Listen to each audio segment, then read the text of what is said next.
Naga Puspa, selamatkan dia. Jangan sampai jatuh ke tangan pendekar berwatak jahat.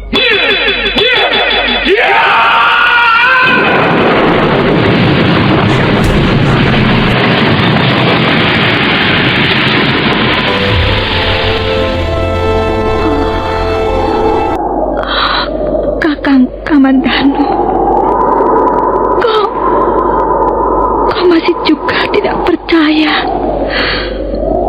bahwa aku mencintaimu. Mesin, maafkan aku, Mesin. Mesin. Mesin!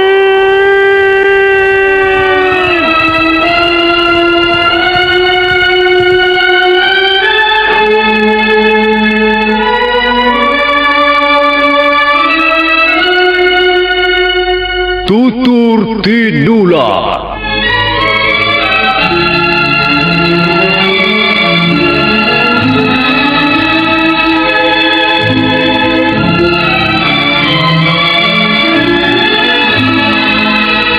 Sebuah sandiwara radio serial, produksi Sanggar Cerita dan Teater Sanggar Prativi. Sebuah kisah dengan latar belakang sejarah runtuhnya Singasari dan berdirinya Kerajaan Majapahit.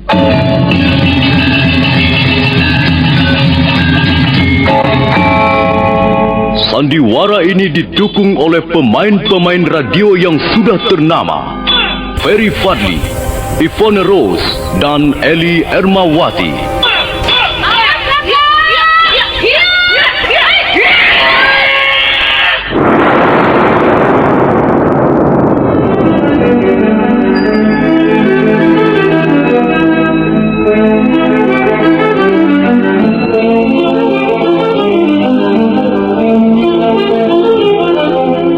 Cerita ini ditulis dan diolah oleh S. Tijab, hiasan musik dan sutradara C. Ispriyonoka. Kali ini mengetengahkan episode ke-13 dengan judul Geger Pedang Naga Puspa.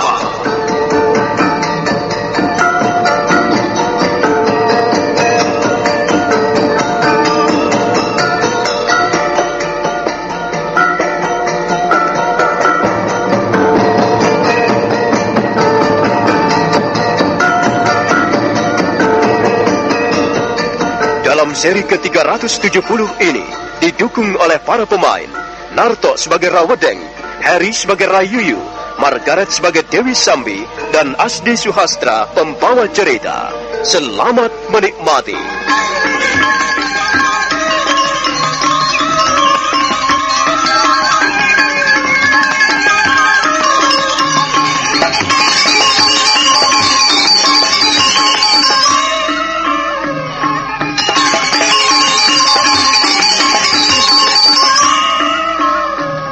Rawedeng dan Rayuyu adalah anak asuh Sang Ramapati atau Sang Mahapati.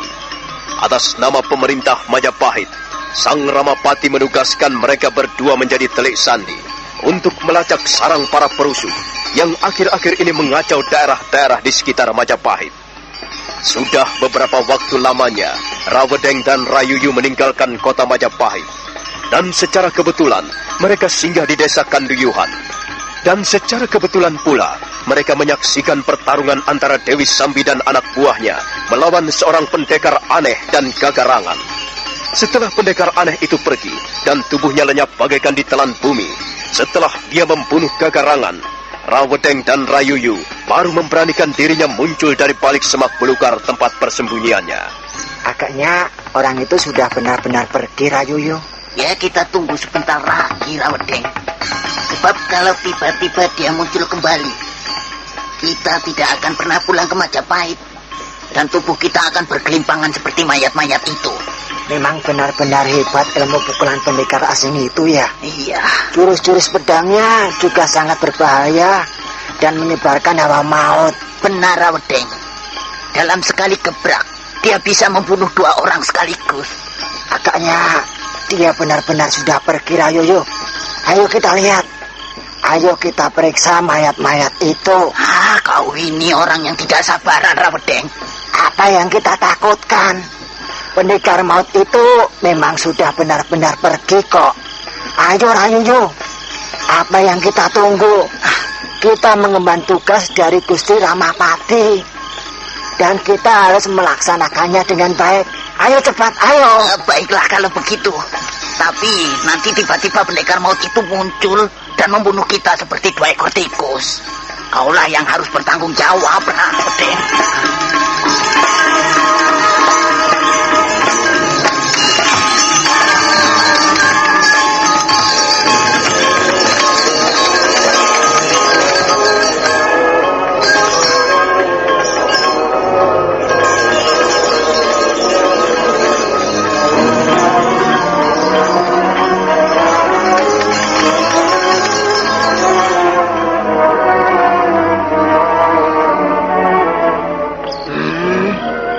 Semua ada 20 orang. Semuanya mati seperti binatang peliharaan dibanting pencuri, Rayoyo. Mengerikan sekali pemandangan ini, Rawedeng. Lihat, ada yang ususnya terburai keluar, ada yang lehernya hampir terputus. Pendekar asing itu pastilah keturunan iblis dari neraka. Benar-benar kejam perbuatannya. Mungkin memang itulah pekerjaannya, Rawedeng. Mungkin dia itu seorang pengalasan atau seorang pembunuh bayaran. Hanya seorang pendekar berdarah dingin bisa melakukan pekerjaan seperti ini, Rayoyo. Dia dapat membunuh puluhan orang tanpa merasakan apa-apa. Iya. Kepalanya tetap dingin, hatinya tetap tenang. Wah, benar-benar seorang jagal manusia ya. Sekarang apa yang akan kita lakukan, Rawedeng? Kau yakin bahwa mereka ini adalah beberapa orang di antara kelompok kaum perusuh? Jelas. Bahkan pendekar wanita itulah yang bernama Dewi Sambi. Barangkali dialah otak kerusuhan yang akhir-akhir ini semakin merajalela. Dia terkenal mempunyai aji tapak wisang. Tapi rupanya dia tidak mampu mengimbangi kesaktian pendekar aneh. Akhirnya dia mampus juga. Diam, Rayoyo. Diam sebentar. Lihat. Ada apa, Rawedeng? Apa yang kau lihat? Lihat, perempuan pendekar yang bernama Dewi Sambi itu sepertinya belum mati.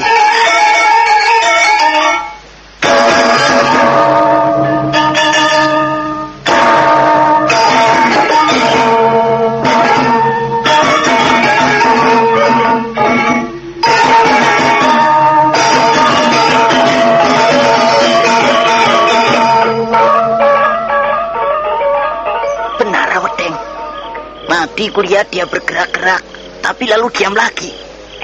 Napasnya masih ada, tapi lemah sekali. Dia hanya terluka parah. Dia memang belum mati, Rayoyo. Dia juga seorang pendekar wanita yang berhati kejam, Rawedeng. Kalau tiba-tiba dia bangkit kembali, kita bisa menemui kesulitan besar. Kau tidak perlu khawatir. Lukanya cukup parah. Dia tidak akan bisa sadarkan dirinya dengan mudah. Lalu apa rencana kita? Nah, begini saja. Kita bawa saja wanita pendekar ini ke Majapahit. Kita serahkan kepada Gusti Ramapati.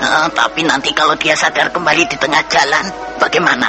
Wah, itu tidak mungkin. Kita akan membawanya dengan kuda. Kalau memang dia sadar kembali, kita pukul saja tengkuknya. Dia pasti akan pingsan lagi. Lihat Rawedeng. Dia bangun lagi. Ayo cepat kita sembunyi. Cepat sembunyi.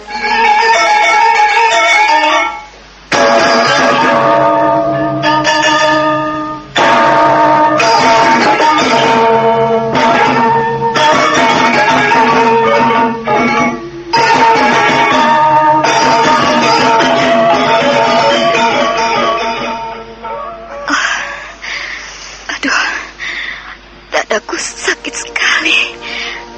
Dadaku terasa nyeri. Aku sepertinya tidak bisa bernapas lagi. Apa yang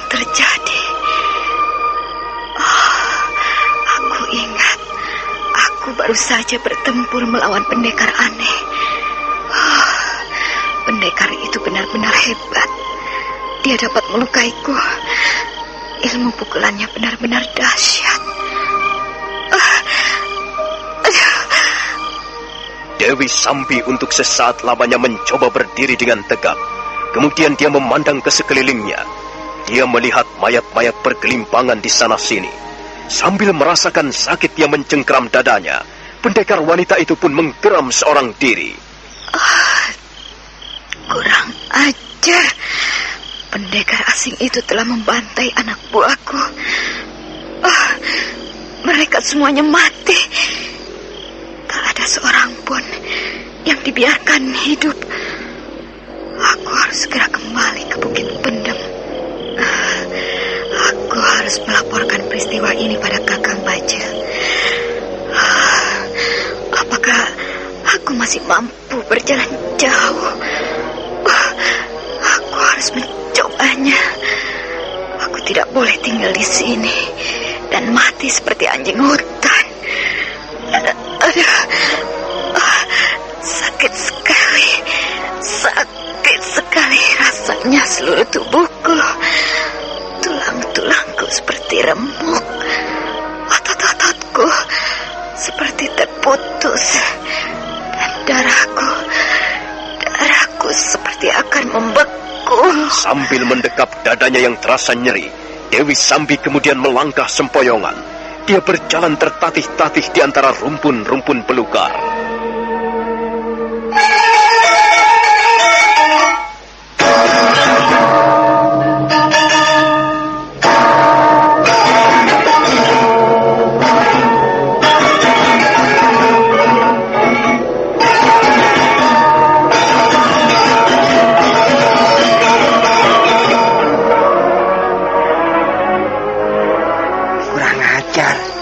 Untung kita segera bersembunyi. Lihat Rawedeng, dia terus berjalan sempoyongan ke arah sana. Kalau tidak salah, dia tadi menyebutkan Bukit Pendem. Mungkin bukit itulah sarang komplotan kaum perusuh itu. Kita tunggu dulu, Rayuyu. Kukira luka-lukanya cukup parah. Kukira dia tidak akan mampu berjalan jauh. Kita tunggu dulu barang sejenak. Lalu kita akan ikuti dia. Kita akan buntuti dia sampai dia pingsan kembali. Tapi bagaimana kalau dia juga tidak pingsan? Dan ternyata dia masih kuat berjalan jauh? Bagaimana ya? Ya kita terpaksa. Kita terpaksa, Rayuyu. Apa maksudmu, Rawedeng? Kalau memang dia masih cukup kuat berjalan jauh, kita terpaksa membuatnya pingsan lagi. Ayo Rayuyu, kita ikuti dia.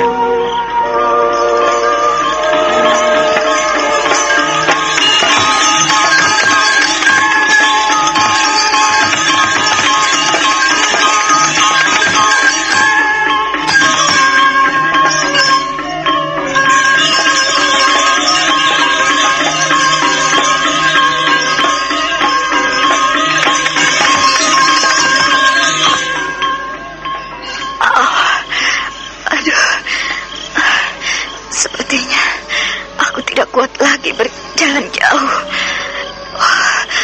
Lukaku semakin parah.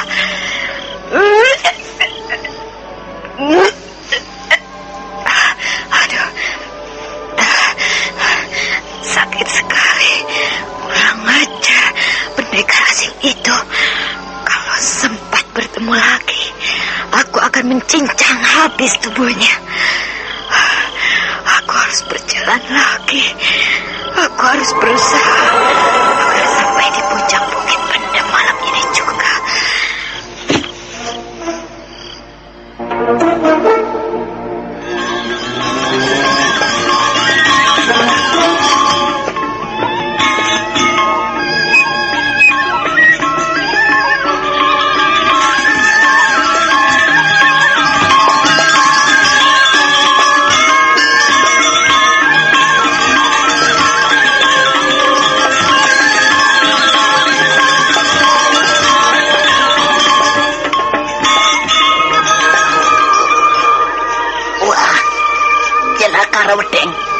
dia mampu berjalan jauh. Lihat, dia terus berjalan ke arah sana. Itu, apakah kita akan terus mengikutinya, Rawedeng? Kalau sampai dia bertemu dengan seseorang dan mendapat pertolongan, kita akan celaka. Iya. Kita akan gigit jari. Karena itu, kita harus segera bertindak tegas. Ayo, yuk. Kita cegat dia. Kita hadapi wanita penikat itu bersama-sama. Iya. Aku yakin kita akan mampu merobohkannya. Dia dalam keadaan terluka. Sekalipun dia sakti, tapi dia dalam keadaan terluka parah. Ayo, yuk. Cepat. Kita hadang dia di tengah jalan. Ayo.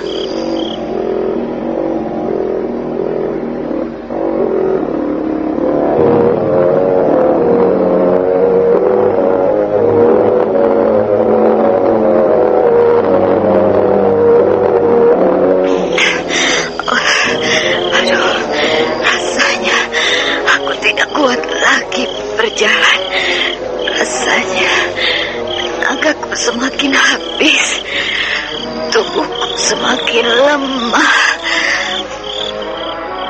Ayo cepat.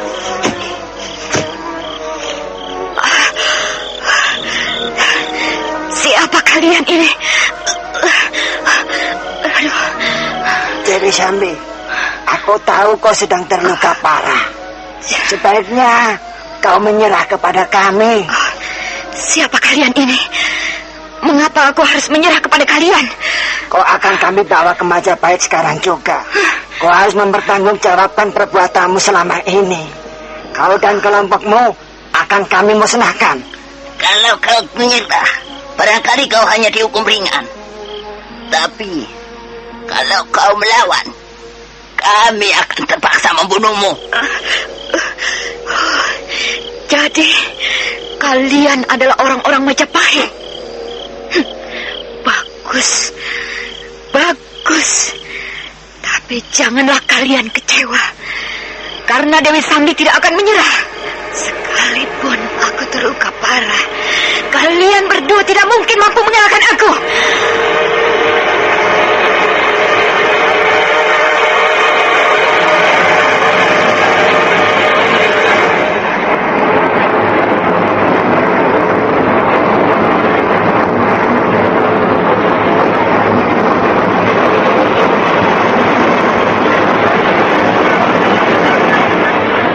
Sambil terus berusaha untuk tegak berdiri, Dewi Sambi bermaksud mengeluarkan pukulan Aji Tapak Wisanya.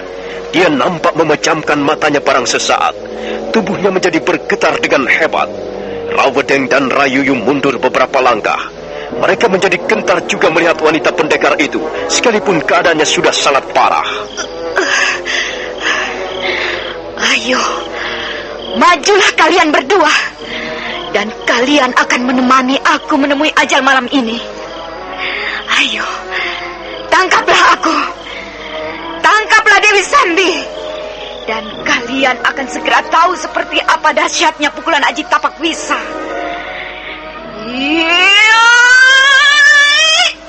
Aji Tapak Wisa.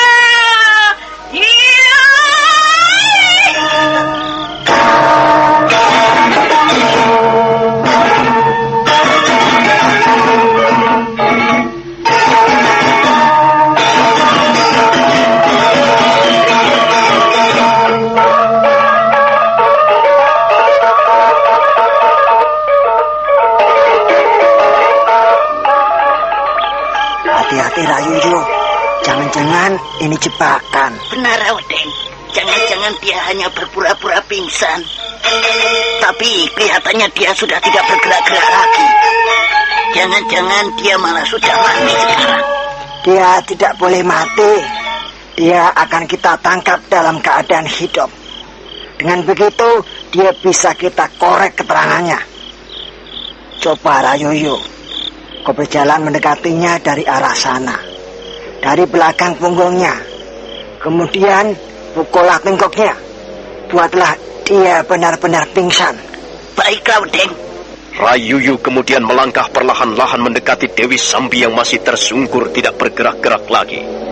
Rayuyu berjalan memutar, mendekati dari arah belakang punggungnya. Dan setelah dekat, dia pun buru-buru memukul tengkuk Dewi Sambi beberapa kali. Cukup Rayuyu. Kukira dia benar-benar sudah pingsan. Kau hampir saja membunuhnya. Aku takut kalau dia tiba-tiba bangun lagi, Lawedeng. Mungkin aku terlalu keras memukulnya. Dia masih tetap hidup. Nah, sekarang begini Rayuyu.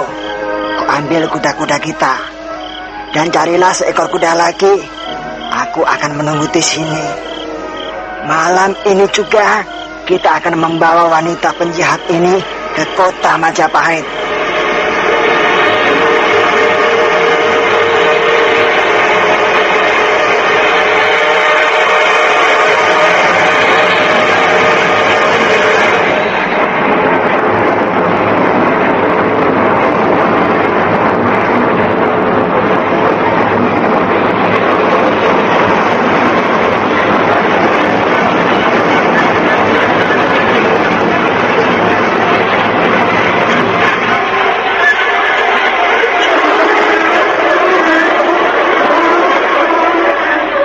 Rayuyu kemudian pergi untuk mengambil kuda mereka yang mereka tampatkan di sebuah pohon di tengah-tengah desa Kanduyuhan. Kemudian dia mencari seekor kuda lagi, dan dia berhasil memperolehnya. Kuda itu adalah kuda milik salah seorang anak buah Dewi Sambi yang terjerat rumpun semak belukar. Rayuyu kemudian kembali menemui Rawedeng yang masih duduk menunggu Dewi Sambi. Dewi Sambi lalu dinaikkan ke atas punggung kuda, dan mereka pun berangkat meninggalkan desa Kanduyuhan. Rawedeng dan Rayuyu memacu kuda-kuda mereka menuju kota Majapahit malam itu juga.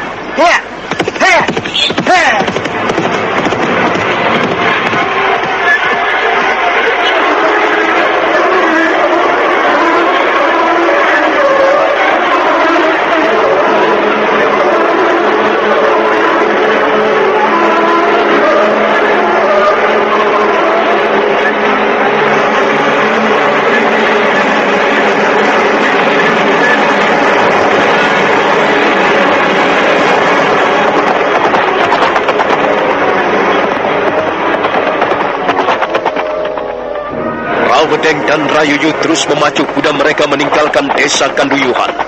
Malam semakin larut. Tak lama kemudian mereka sudah memasuki desa Cunggrang. Tapi mereka masih terus memacu kuda mereka. Ketika fajar pagi hampir menyingsing, mereka sudah meninggalkan desa Banyu Pencar, dan kota Majapahit sudah tidak terlalu jauh lagi jaraknya. Nah, saudara pendengar, bagaimanakah kisah selanjutnya? Apa yang akan dialami Dewi Sambi di kota Majapahit? Dan bagaimana dengan sikap Empu Bajil? Silakan menunggu seri berikutnya. Sampai jumpa.